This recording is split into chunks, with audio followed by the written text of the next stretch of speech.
Oh, buddy. Oh, buddy. Welcome to my cozy little corner, and today I have a wrap up for you. It is officially December, which is crazy. I can finally go full Christmas mode, and where has the year gone? I read quite a bit of books this month, and I'm just really excited to talk about them. So let's jump right in. First and foremost, every book except for one was a audiobook read. I am trying to make an effort to physically read more, but I listen to audiobooks while I'm at work. By the time I get home, I'm about reading out. Like, I'm tired and I just don't want to use my brain anymore. So that tends to not happen. But I did read one. Reading at least one physically is honestly good enough for me. I read 10 books this month. First book I read this month was actually a duology, and on Hoopla, the audiobook for this duology is Together. I'm gonna slosh coffee everywhere. The duology is 5 hours together, because there are 2 novellas put together. If you've seen my last reading vlog, I read these in that vlog. And this is the Green Hollow duology. The first one is called Silver in the Wood, and then the second one is called Drowned Country. I gave the first one 3 stars and gave the second one 2 stars. Basically, I don't really know how to feel because I thought the writing was gorgeous. I thought the prose was gorgeous. Writing style hooked me right away. I just was like, oh, this is beautiful. And I will say, atmosphere and vibes, but atmosphere and the way that the setting is written is the number one thing that I look for in fantasy or in writing in general. I really enjoy really well written atmosphere, and so a lot of times you can give me barely any plot and I'll be there. Essentially, this duology is about this guy who lives in the woods, and the description says that he listens to the woods. And then one day this other guy stumbles upon the woods and they strike up a friendship. It's extremely vague, and you kind of have to let the story take you on its journey. It was alright. It was alright. Like I said, I gave it 3 and 2 stars. To me, there was absolutely no plot, and I was just confused what I was reading it for. So yeah. The next one I read was Valor by John Gwynne. That is the second book in the Faithful of the Fallen series. This is a series that I'm kind of taking my time to get through, and I ended up giving it 4 stars. I love the Faithful and the Fallen series. John Gwynne's character writing and plotting is just so good, and also he writes fight scenes really well. So yeah. This is a medieval, I believe it's medieval, classic feeling fantasy. There's magical artifacts almost, and then there's kind of prophecy. It's that type of fantasy. It's a multi-POV. I really can't say much about the second one. It's good. I feel as far as high fantasy goes, this is one of those that really captured me, and I want to binge it, but I'm trying to take my time because I don't want to leave this world. For some reason, I find it very comforting. It doesn't make sense when you actually read the book for it to feel comforting, but for some reason, it just does. The next book I read was my first 5-star of the month, and that was Wildwood. I also read this in the vlog, so if you want to hear me just totally geek, because I had just finished it, so I was just geeking. This is a middle grade fantasy series about a girl who lives in Portland, and there is a woods that they call the Impeachable Woods. No one's allowed to go in there, on the outside of Portland. And our main character is taking her 1-year-old little brother out on a walk.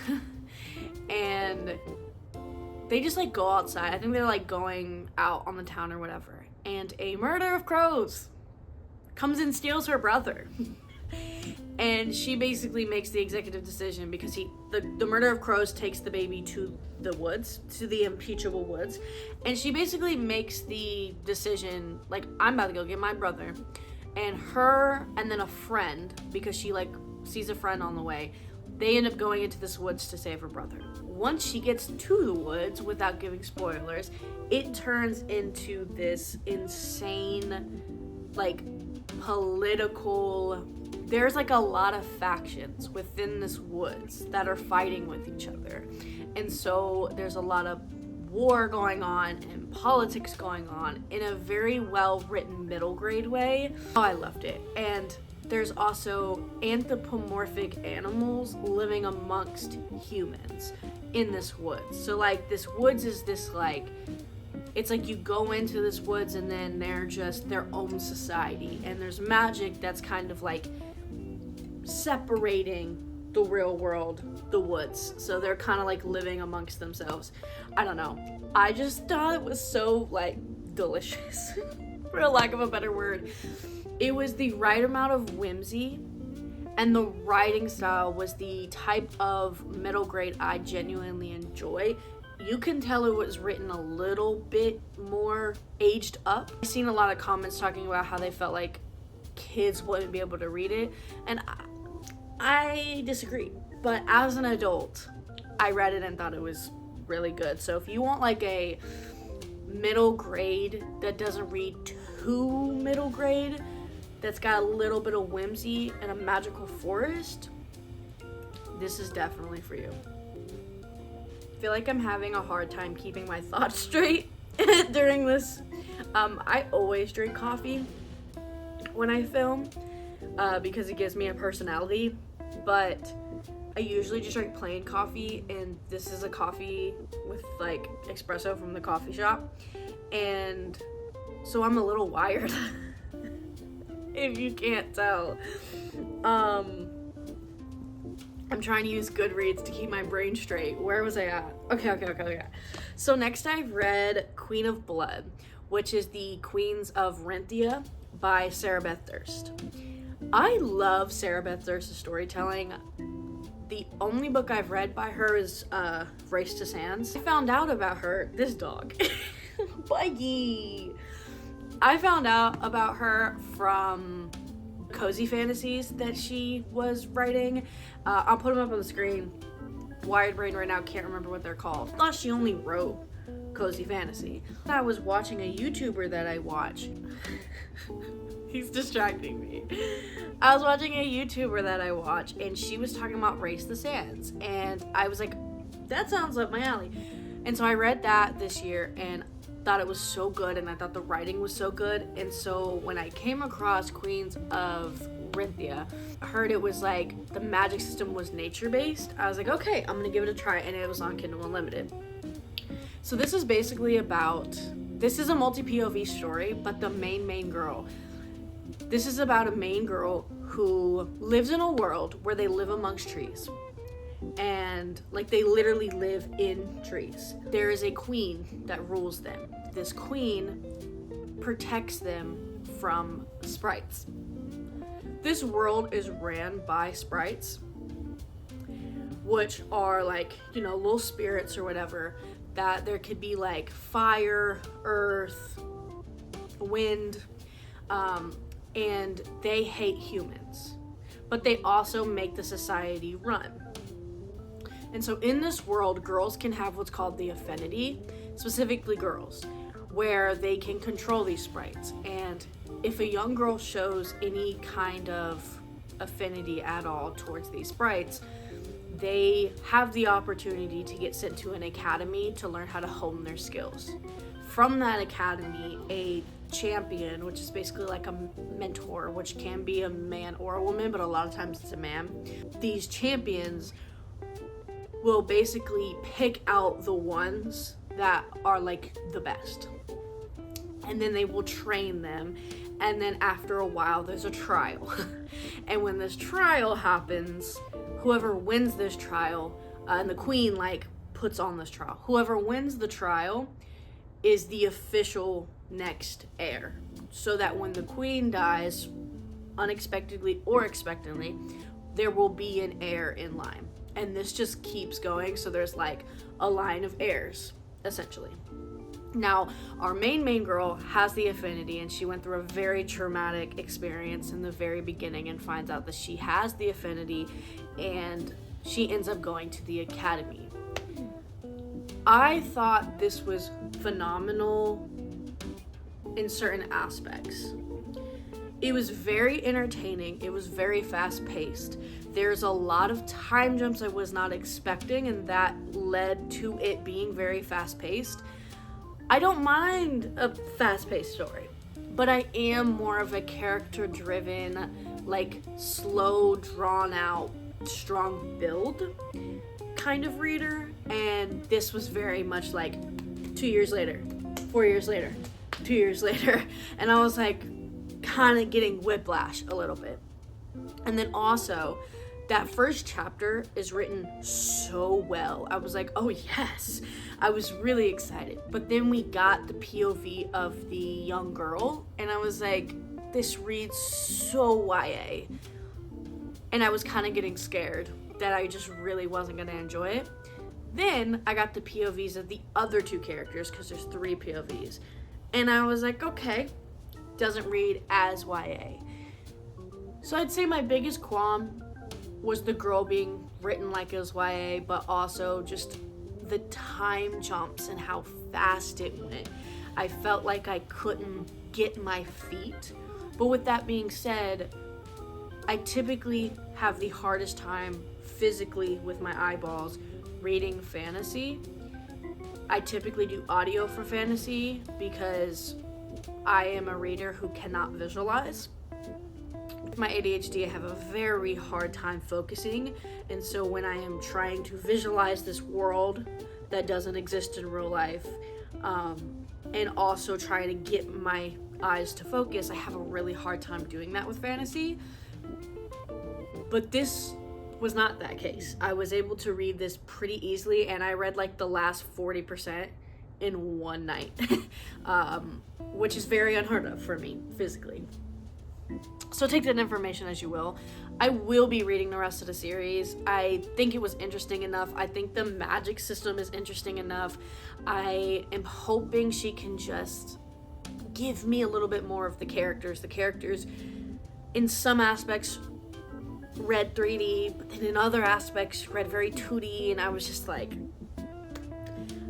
conflicted on how I felt. But yeah, overall, I gave it 3 stars, and I will be continuing the series. So that's Queens of Rinthia. The next book I read was Black Sun. This is part of the Between Earth and Sky trilogy by Rebecca Roanhorse.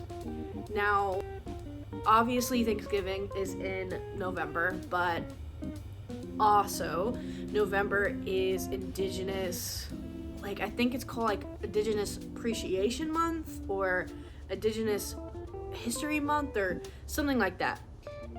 Either way, I wanted to read something by an Indigenous author. I had plans on reading a lot of lit fic by Indigenous authors, but time got away from me, and my brain was also like, you don't want to read lit fic, you want to read fantasy. So I ended up just finding a author who was Indigenous, who wrote a fantasy series. And then also, side note, I didn't want to read just pain from an Indigenous author. I feel like sometimes when people make an effort to read from a culture outside of their own, they go straight for like pain, which is very informative and very, very important.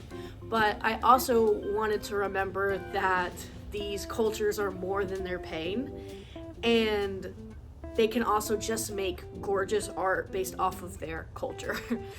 So I did my research, and I found Between Earth and Sky. I didn't know what this was. I guess I was living under a rock a couple years ago, because this is a pretty, I guess when it came out, the first book in the series, Black Sun, did really, really well, and people were fawning over it. Had no idea what it was, but I kind of went into this completely blind. I just knew it was an indigenous author fantasy using like indigenous folklore. And boy, boy was I surprised. 5 stars, 5 stars. I will be reading the rest of the series in 2026. Right now my brain is in Christmas book mode, so I can't really continue any fantasy series that I was reading, but this series, or this book, is like kind of hard to explain, but this is a series following 3 POVs. We have a like bisexual mermaid type character. It's like she's a person, but she's of a species or type of people. Species does not feel like the right word. Race. And they're like mermaid type people, and she is like deliciously bisexual. You would just have to read to know what I mean. And as a fellow bisexual, phenomenal, just great. The other POV is a vessel for a god, and I loved him. He kind of scared me, but I loved him. And then the third POV was a priest or a priestess. And essentially there is a event that is supposed to happen on the convergence, the black sun, if you will. There is like a big event that is supposed to happen, and it kind of states it very early on in the story. And so you are watching these 3 POVs like come together and fall apart and go along this story as it leads up to this convergence at the end of the story. This was so good. The plotting and the suspense of this series, I could not stop. I listen to books at work, and within 10 hours, I tend to only read for like 3 to 4, because I also can't help it. I listen to a lot of books on 2 times speed. If I don't read it that fast, it makes me like get tired while at work, and I can't do that. And just how my brain processes information, I tend to listen to 2 times speed. With that being said, I ended up listening to this book like almost the entire 10 hours on 2 times speed, which is ridiculous, but that is a testament to how phenomenal the like plotting and suspense was. I didn't want to put it down. Also, I cared so deeply and emotionally for every single character. And the Vessel character, I thought he was written so complicated that it was just so thought-provoking, and it was just really, really good. I highly recommend everyone to read it.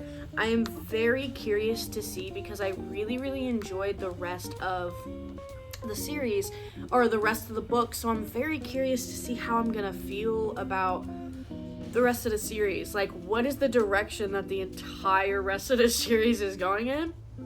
I don't know.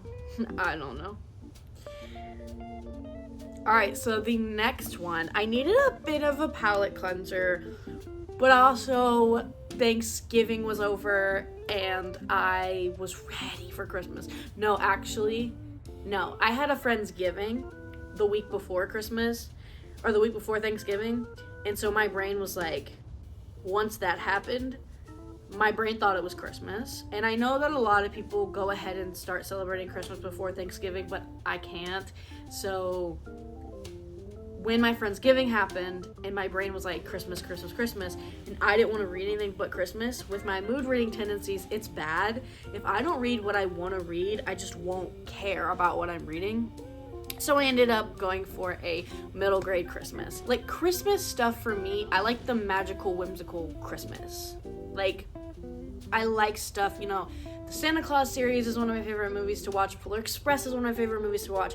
I like Fred Claus, Arthur Christmas. Like, I like Christmas stuff that is like the magical, whimsical version. And so as much as like I like a good Christmas romance, I really like a good middle grade for Christmas because it gets the whimsical in there. And I read a book called A Boy Called Christmas by Matt Haig. This is the same author of The Midnight Library, which I did not like. The Midnight Library, which I'm not going to get into, but I didn't really like it. He writes a lot of middle grade, which I did not know. And this was turned into a Netflix movie 2 years ago or something like that, which I haven't seen. But I decided to immersion read this, listen and follow along. And it was a vibe, let me tell you. This is basically about Santa Claus as a boy and what led him to become Santa Claus. It is kind of like a quest-based story. You meet him living at home with his dad. It's just him and his dad, and he's very, very poor. He's very, very poor, and his dad gets an opportunity to go to discover the land of the elves. There is a kind of myth that circles around their world that the land of the elves exist, and not everyone believes in it, but his dad gets an opportunity to go and essentially find proof that it exists. And it's an offer he can't pass up because it's a lot of money. So he ends up leaving the boy. He is left at home with his aunt, and he ends up, through events, wanting to go find his dad. And so he leaves to go find his dad, and he goes on a quest to find his dad. And it's very, very whimsical. I love seeing the different, Easter eggs of the things that we know of Santa Claus slowly becoming part of his thing. It was great. It was great. I think I gave it 5 stars. Honestly, it was just fun. I just didn't really find any fault with it. And it was probably one of my favorite, little whimsical Christmas stories I've read. It was just so fun. And that's all I can really say. That's all I really want. I just want to have fun. Next, I listened to a very, short novella. I can explain this in, 1 sentence. So, this is a very Wild West-esque band of thieves heist story that's very, very dark with anthropomorphic animals. That's all you need to know. It is very dark, so don't go into this expecting Redwall style cozy, because it's not there. It is very dark. It is like Joe Abercrombie, but anthropomorphic animals. And I feel like if you read it, you'll know what I mean. I ended up giving it 4 stars. It's very short and very quick, but I do feel like you get attached to all of these animals. And yeah, that's it. That's all I'm gonna say. But it was really good, and I did enjoy it. But like I said, it is dark. It is dark. So yeah, that is The Builders. The second to last book I read in November was The Forgotten Beast of Eld. I have kind of been on this classic fantasy kick. I have very much been enjoying more classic feeling fantasy, fantasy that feels like classic fantasy, but also fantasy that's just older. And I'm having a lot of fun kind of just seeing where the genre came from and seeing how it was developed, and I don't know, that's becoming kind of one of my things, and it's a deep dive that I'm going to be doing in 2026. I take my hobbies way too seriously. That being said, I read Forgotten Beast of Eld, which is by Patricia A. McClipp. But yeah, this is a very beautifully written lyrical story about a 16-year-old girl who lives in isolation from the kingdom, and one day this guy comes to her fence or her doorstep and is like, I need you to take this baby. She ends up taking this baby and raising this baby, and the story goes from there. I really think that Patricia A. McClipp is the type of author that you kind of just have to not go in blind, but let the story wash over you. If you like everything to be explained to you, this is not the author for you. If you need a very hard magic system, or you find it distracting when everything is not explained, this is just not the author for you. She writes very, in my opinion, like realistic fairy tale stories. Not fairy tale retellings, but stories that feel like fairy tales. So there is a very like dream-like magical air to her writing. You will get to the end and be like, wait, that wasn't explained, and wait, what about this? And there's a little bit of ambiguity. But for me, I love a good lyrical, beautifully lyrical story that can just wash over you. If you can just kind of enjoy the ride, then I really think you should try her. But if you're just more of a logical mind and it's harder for you to accept that things aren't explained, then I wouldn't try it all. This was my first Patricia A. McClipt. I will be reading her series as well, but yeah, I ended up giving it 4 stars.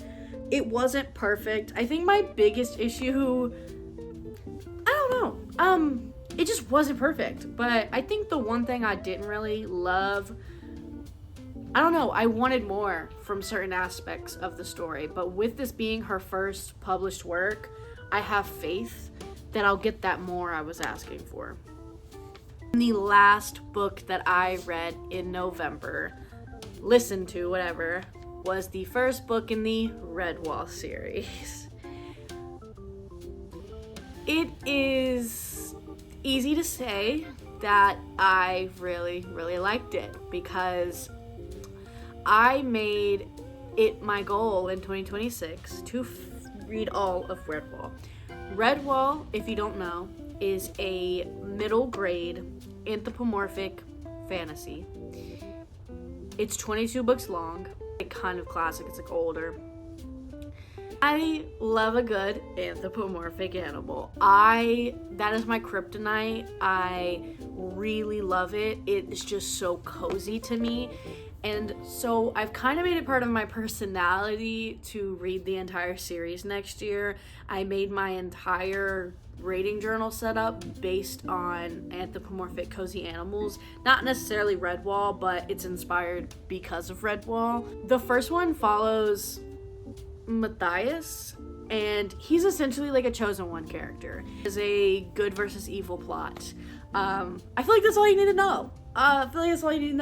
Anthropomorphic animals, there's a good versus evil plot, there's a chosen one, there is a sword, so there's like a quest-based story as well of the chosen one getting the sword. His writing is so cozy, his prose is very good, and he writes a lot of like gorgeously written food descriptions. Like if you like cozy animals and food descriptions, this is definitely for you.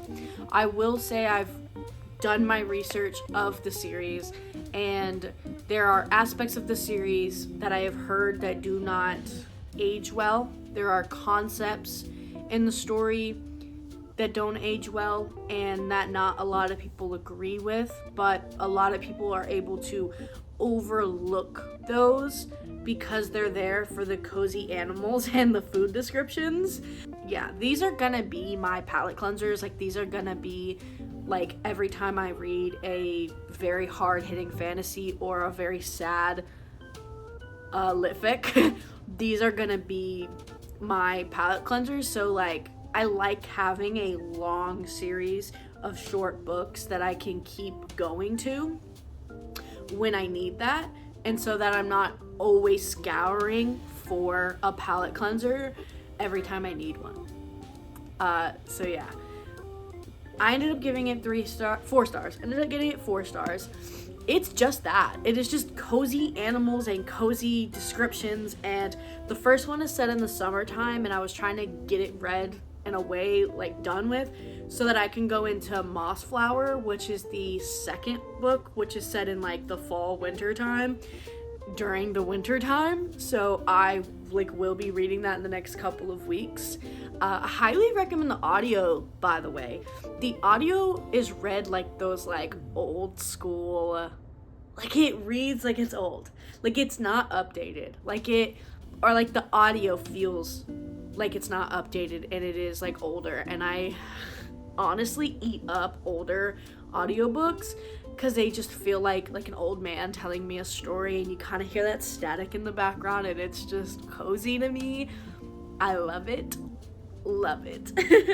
With that being said, the audio is also multiple voice actors, which is so good. Like, that added to my experience of it feeling cozy, and I feel like I was able to kind of visualize the characters better.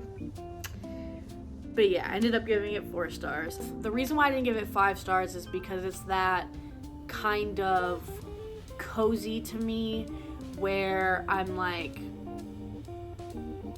it's not thought-provoking enough to give it a 5-star. Like, I don't think in 2 years I'm gonna be able to remember all of the plot beats, especially since I'm about to read the whole series. Like, I just think it's like perfection in its coziness. And I'm also the type of like cozy reader where I love a good cozy story, cozy little corner. Cozy is my theme in life. I love feeling cozy, obviously. But with that being said, I'm not the biggest cozy fantasy fan. I've read a few, but they always feel Hallmarky, or they always feel a little too flat, and I'm always left wanting more of something, and it's like a greeting card. I don't know. I have my issues with cozy fantasy. And so fantasy to me that feels cozy tends to be medieval high fantasy.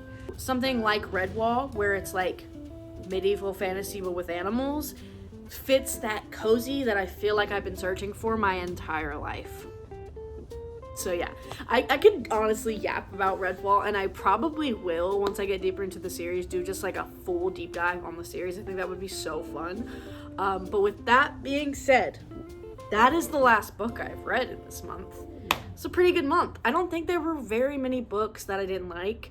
With that being said, I also think that I'm in the era of my journey, my reading journey, where I've honed what I like and what I don't like. And I feel like if I get to the point where I'm constantly giving books 2 stars or 3 stars, then I'm not reading the right books.